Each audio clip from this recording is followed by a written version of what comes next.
So the other day I was on a date. We were sitting outside because it was still pretty warm even though it was the evening, and this guy was very interesting. He was in a band, he was a bass player. I really enjoyed listening to him talk about how he wanted to start writing his own song soon. I had a lot of very interesting conversations with this man until about halfway into the date I realized I hadn't even talked about a simple thing as what my job was, because he hadn't asked. And after the date I realized that if I'd never started talking about my job, he would never have figured out, because he didn't ask me a single question in the duration of a 2.5-hour date.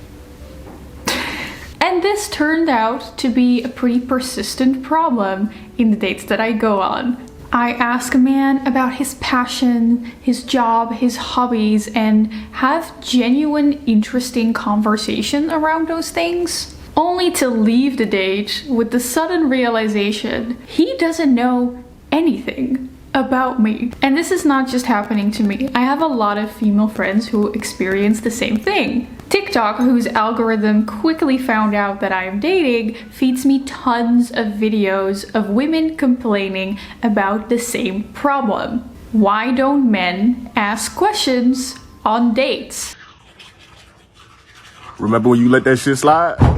Yeah, you thought we forgot, huh? Every time we go on a date or we talk, he'd always talk about himself. He never asked me any questions about me or my life. You don't even know me. Why do you care? Let's start with the problem itself.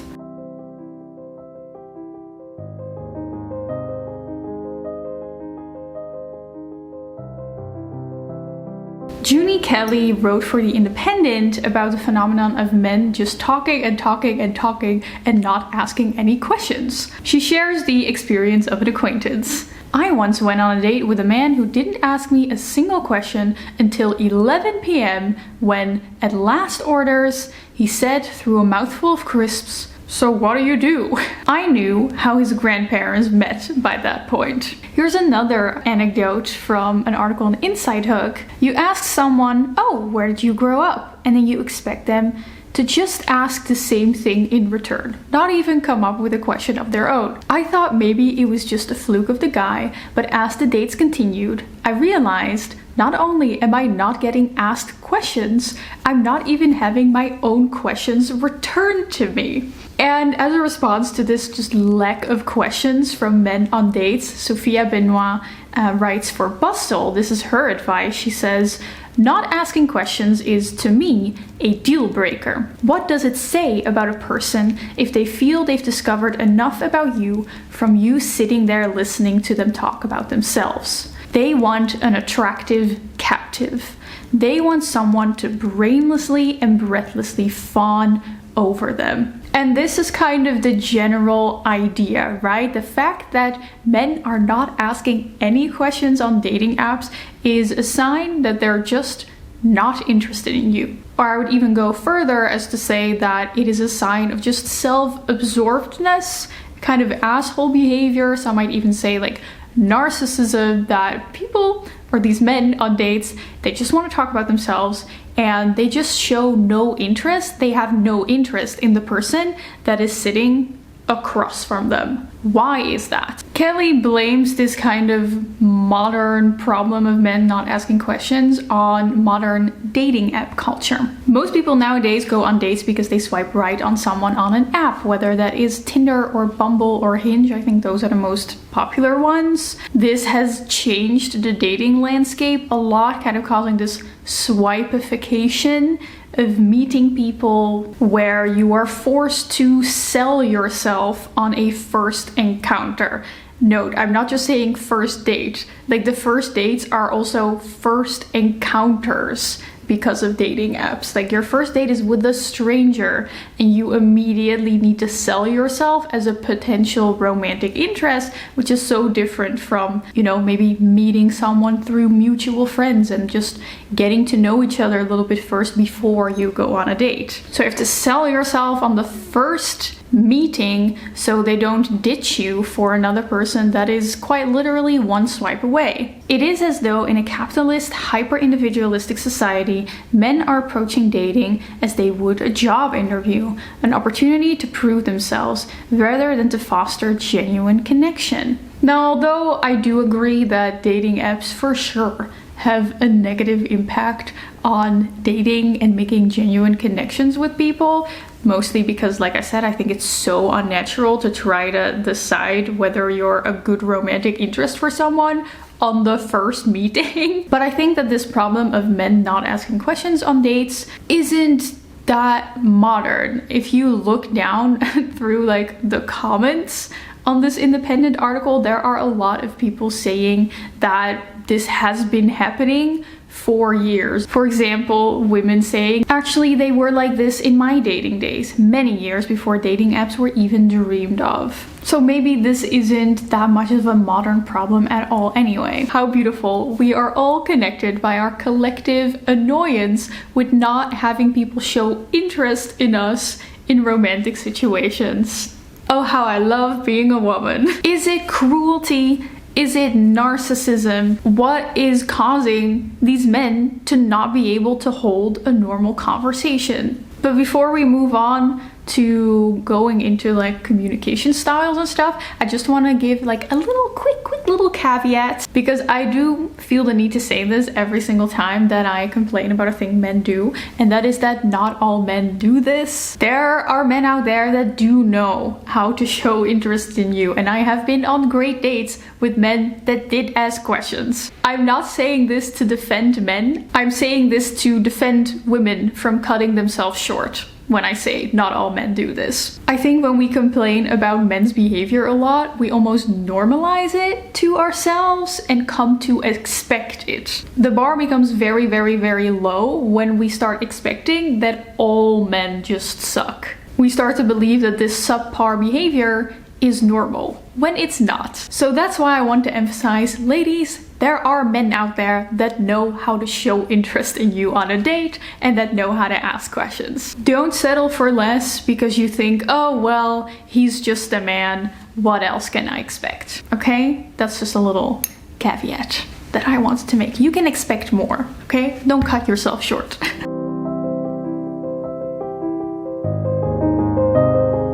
Let's start talking about different communication styles, different language usage between men and women. Women and men are socialized into different communication patterns. Dr. Sandra L. Faulkner, a professor specializing in relationships and communication, says, I don't think there are innate differences, but we sometimes teach children in different ways. For instance, women are valued for being nice and agreeable, which often means not being assertive. Men, on the other hand, are taught to be aggressive and take the lead. So before we can even start getting into the question of not asking questions, we need to kind of understand different communication patterns between men and women. And for this part of the video, I'm mostly going to be referencing this book, Wordslut by Amanda Montell. I love this book, which is all about how, you know, men and women are not born with different words and languages downloaded in their brains. They're not speaking differently because of some biological differences, but a lot of it is socialization. One of the things that Amanda Montell poses in this book is that we use language to express our gender to the world. We are acting out our gender through the words that we use. An example that Amanda Montell gives is, for example, a woman might say, gosh darn it, instead of the real thing, because cursing is seen as something that is unladylike. So in order to appear more feminine, women might start using these kind of like euphemism curses. Jennifer Coates, a linguist at the University of Roehampton,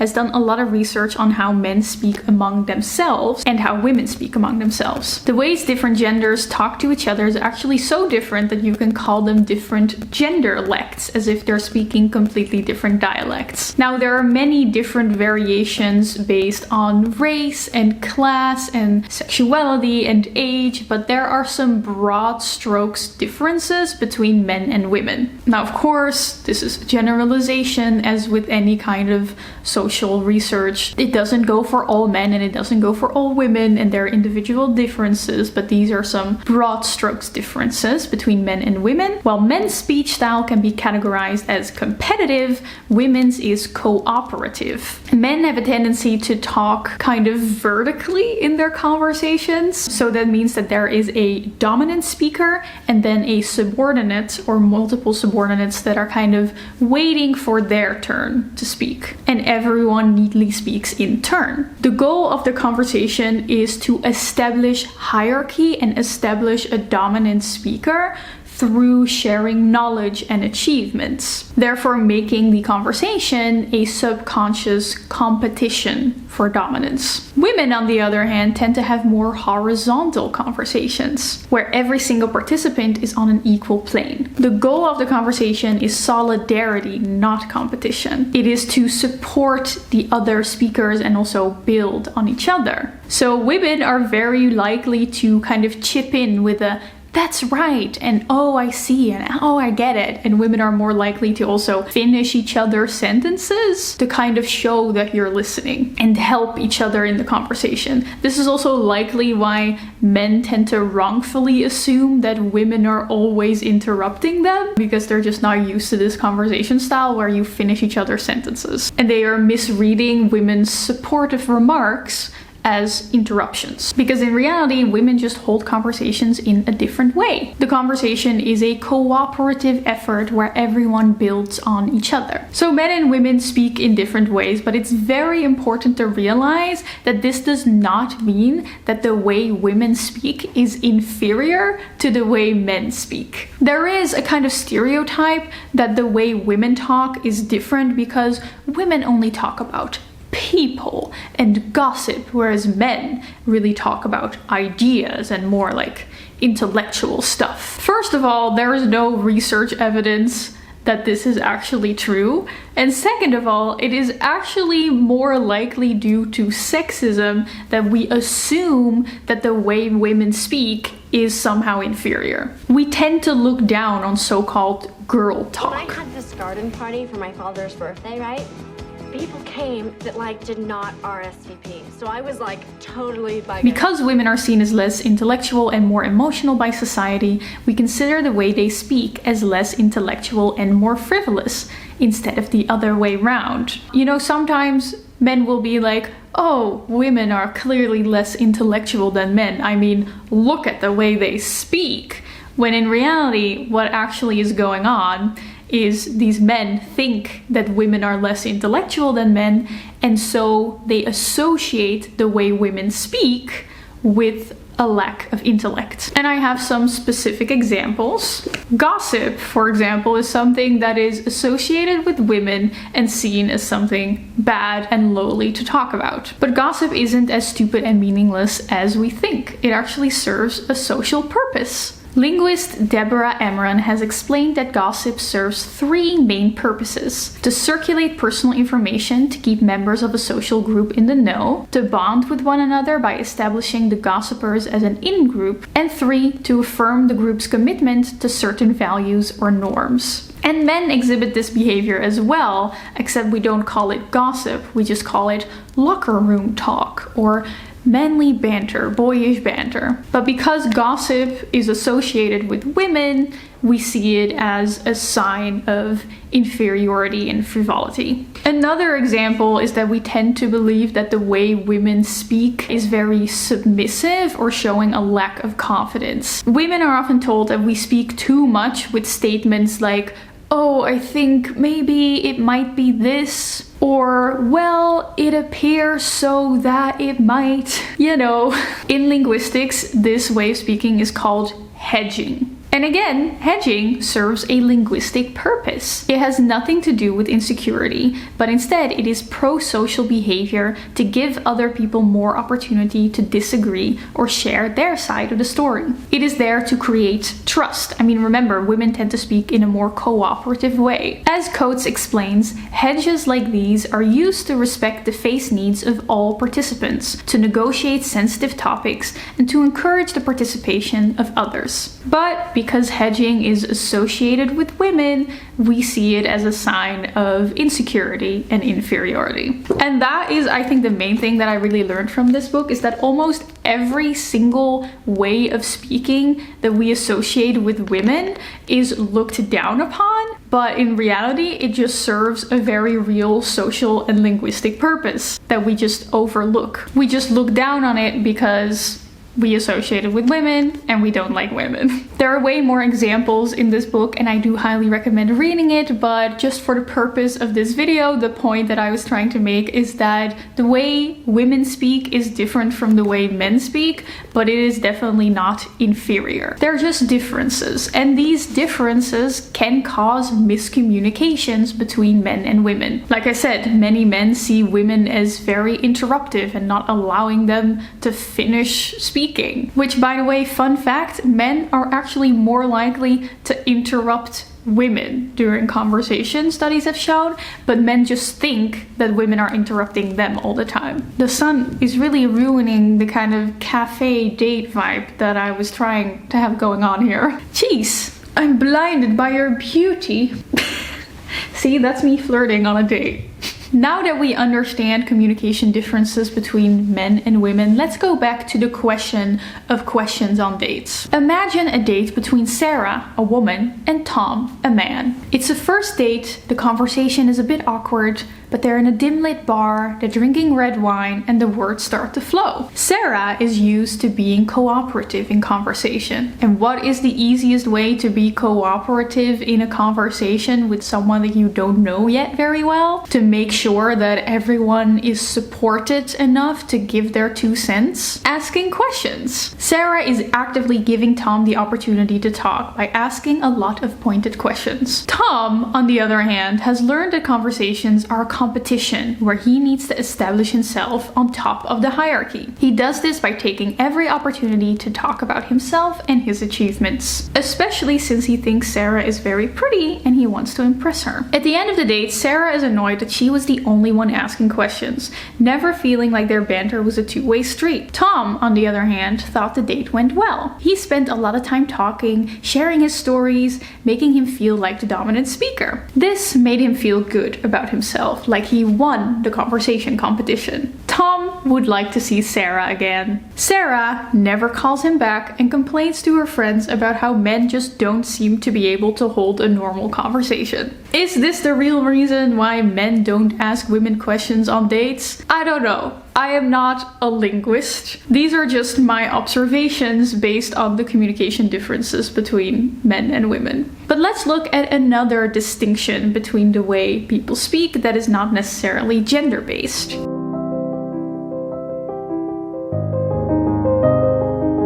This next theory on different communication styles comes from Nicole Gravagna, neuroscientist and author of Mindset, Your Manners. It doesn't seem to be based on any actual scientific research, or at least the only thing that I could find about it was this one article from this scientist sharing her ideas, but it resonated with a lot of people on the internet, and I have to be honest, ever since I've read this, it has completely changed the way that I look at conversations. So that's why I did really want to share it. This is now something that I notice in every single person that I talk to. There are 2 types of people: questioners and open sharers. Let's go back to our girl Sarah. After ditching Tom, she is going on another first date, this time with Miriam. They're at a cocktail bar, drinking margaritas, and the question starts flowing from Sarah's mouth again. She asks Miriam about her job, about her hobbies. When Miriam tells her about her love for crocheting, Sarah asks her what her favorite thing is she's ever crocheted.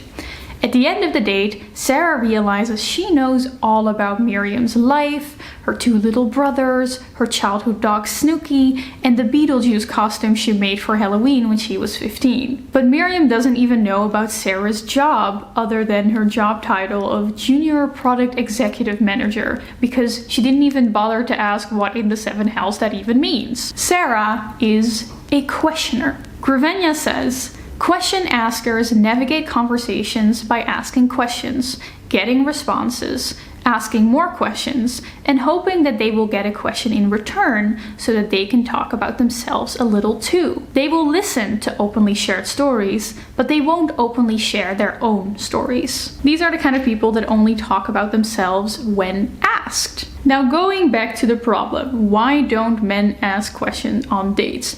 The underlying assumption here is that when someone is not asking you questions, that must mean that they have no interest in you. The idea is if someone wanted to know something about me, they would ask a question. So when dating, we see men's lack of question asking as a lack of interest in us. We see it as self-absorbedness even, only wanting to talk about themselves, not wanting to give someone else the opportunity to speak. And it is often a deal breaker. Clearly, Miriam was uninterested in Sarah, so Sarah is not interested in a second date. But was the lack of Miriam's questions really a sign of disinterest? Or is she just not a question asker? Maybe she is an open sharer. Open sharers will choose topics about their own lives to share and hope that the other person will do the same. They will answer questions but won't ask them. Maybe we have this idea that the non-questioners just sit there, smugly inducing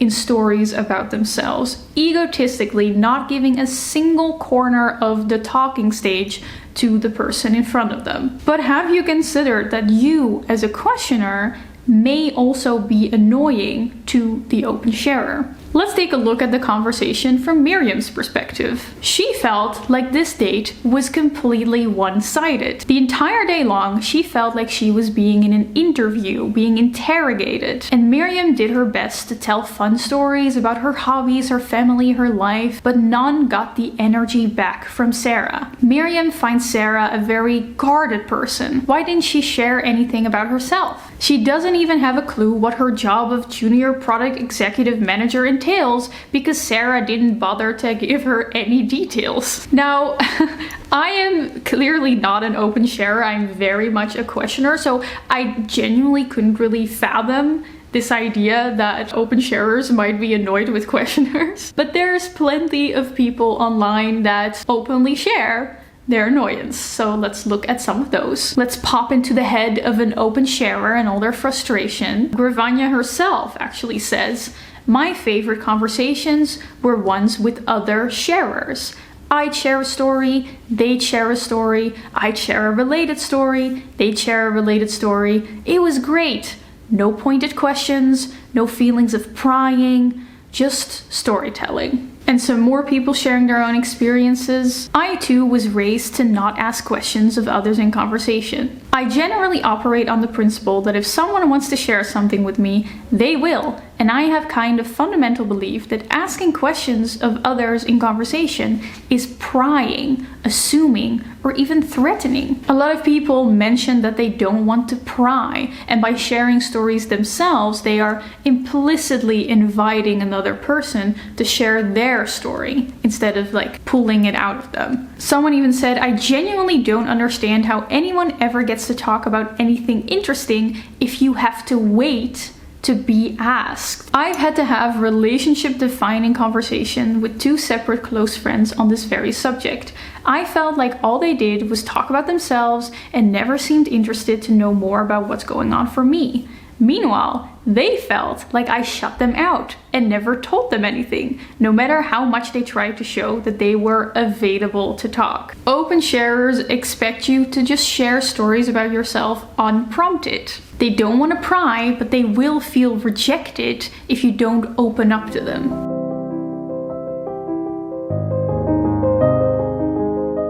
Here's something that's very important to realize. Both the question askers and the open sharers are stuck in their own way. And that kind of got me thinking how I, as a questioner, could maybe learn from the open sharers. I think if you are someone who clicked on this video and you're very annoyed with people not asking you any questions, you're probably a questioner too, right? So this part is really for us people that feel very rejected when people don't ask us questions. This topic of questioners versus open sharers really got me thinking, like, should I wait for another person's inquiry to show myself, to show who I am? Right, it is true that there is a kind of guardedness in waiting to share parts of yourself until someone explicitly asks you about it and lures you outside with questions.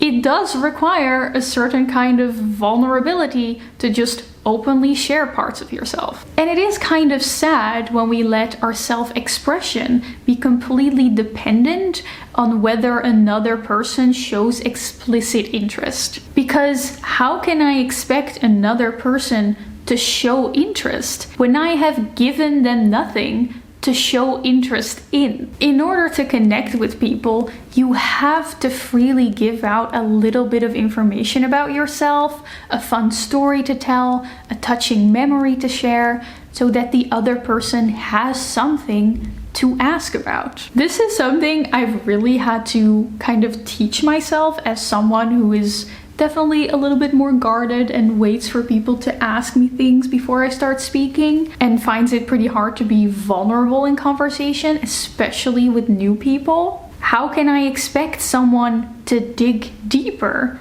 when I've given them no sign that there is more underneath? For me, this is something I've actively wanted to change about myself, the fact that I have a hard time just openly being vulnerable in conversation. And to be honest, it's like one of the things that I started trying to teach myself while dating. I thought that would be like a great opportunity for me to kind of practice openly talking about myself. Like when I started dating again, I actively tried to pay attention on dates to just share things about myself, even when not asked, which I kind of had to do because people didn't ask me questions, so I was kind of forced into this. But I will say it did lead to really great conversations, and I don't really have any bad date experiences. Even with all the people that I only went on one singular date with, I had really interesting, fun conversations about our shared interest, about memories that we shared, memories that they shared. And I definitely would not have had those fun conversations if I just hadn't shared anything about myself just because they didn't ask me questions. And I was kind of forced to talk about myself, and I did genuinely learn to talk about myself a little bit more. And Gravanya herself also encourages people to learn both styles of communication. I know when I'm talking to a question asker, and I can use questions. Similarly, when I run into a sharer, I can share. It is way better to learn both conversation skills, so you don't get trapped in conversations with someone from the other camp. Become ambi-conversational. It is much more fun. And this is what I meant when I said that now that I've kind of learned this, I see this in every single conversation that I have, and I try to kind of also adjust to the communication styles of others. When I talk to my female friends who are question askers, I really try to pay attention on asking questions back. And when I talk to my female friends who are more kind of open sharers and talkers, I try to pay a little bit more attention to kind of push myself to just openly share stories and just start yapping about something that was on my mind unprompted. Now, yes, I do understand that being able to hold a conversation with anyone is one thing, and then dating to find a compatible partner is another thing. I now know about myself that I need to learn to be a little bit freer, a little bit more open with sharing about myself. But don't get me wrong, I do still feel a little rejected when I'm on a date and I am not asked any questions. And my favorite dates have been with people who do ask questions. Even though I know that I can adjust myself to more open sharer type of people, Dating is also, you know, about compatibility, and I just know that I am more compatible with someone who is also a questioner, probably. So when it comes to dating romantically, I think it only makes sense to look for a dating partner that matches your communication style. That's what you want from a long-term partner. But dates are so much more than an interview for a future husband or wife. They're an opportunity for connection. You're getting to know a new person. That's exciting. If you take out the loaded expectation of long-term partnership from a date, you can see it for what it really is. A conversation with a stranger that should be led by curiosity and excitement, the same way that you would when you are having a conversation with a stranger at a friend's birthday party or the person sitting next to you at a lecture. And connection with new people becomes a million times less frustrating when we become aware of our conversational differences and adjust ourselves accordingly. Like Ravanya said, become ambi-conversational. It is much more fun. Let me know your bad date stories in the comments, or just annoying moments where you felt like people weren't asking you enough questions. Or maybe, actually, I want to hear also from the open sharers, the times that you were annoyed when people just wouldn't openly share about themselves and just wait for questions all the time. I would love to hear that. I really hope you enjoyed this video, even though the topic was very different from my other videos. You know, just language is something that I'm really interested in, and communication is something I'm very interested in, so I just wanted to make a video about it. And if you did enjoy this, definitely leave a like so I know that you guys do enjoy these types of videos. And again, highly recommend reading this book, Wordslut by Amanda Montell, who I love. Okay, I want to end this video by giving a shout out to all of my patrons, with a special shout out to all of my elite Patreon members, and a warm welcome to our newest elite Patreon members, Ray Mirage and Alfonso Maid. Welcome. I really hope that you enjoyed this video. I hope you have a wonderful rest of your day, and I will see you soon in another video very soon. Goodbye.